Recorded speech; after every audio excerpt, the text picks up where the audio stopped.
Yeah, I heard St. Patrick's Day in there, and I was thinking of holidays. The thought of that lifestyle of a holiday, like a drinking holiday, football games, Super Bowl, barbecues with friends. This is the lifestyle I see on TV. The one I remember. When holidays like that come around, it starts talking to me. All the Budweiser's commercials come on and tell me to drink responsibly. Yeah, okay. I didn't listen to that one. Those things start talking to me. And it's not that lifestyle.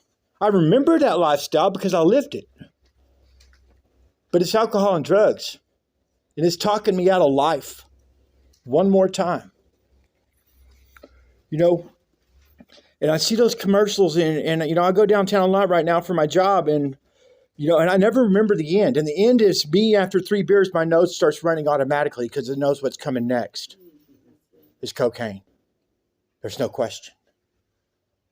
And it doesn't remember me the first 20 not being enough, getting another one and getting that one and then going to my bedroom with no windows in it and pointing my sawed-off shotgun at my bedroom door so nobody could come in and get me for 15 minutes. And then waiting 5 minutes and doing it again until I was out of money. I never remember that when I see the people partying on a commercial on TV to go to 6th Street. It's the last thing on my mind. And page 24 says why? It says we're unable at certain times to bring it to our conscience, but sufficient force to memory and suffering and humiliation a week or a month ago. I'm going to have that for the rest of my life, and that's what I can't forget when I decide whether or not I need to be here today. And what's wrong during those times? I glorify my old life because sadly there was some good times with no consequences, but the drugs work till they don't work no more. And when I still had to have them, I was in hell. I had a promising music career that was about the music, then the drugs, and the music, then it was only about the drugs, man. And that's what crashed it. Fast forward after finally getting a just right ass whooping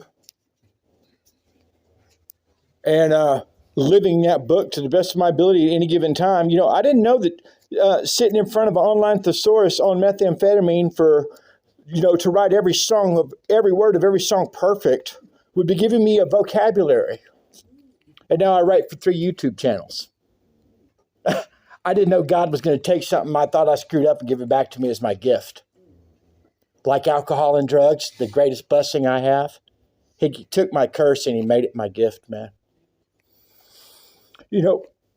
And I got to go downtown every day, especially right now for South by Southwest, and let me tell you, the party's still going on. If you haven't been down there lately, and sadly from one block to one block is heaven to hell.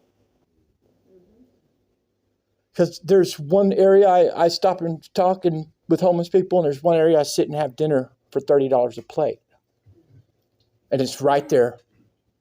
And I get to see it every day, and seeing those people in different areas, they talk to me through their conviviality, Bill calls it, the conviviality of it all.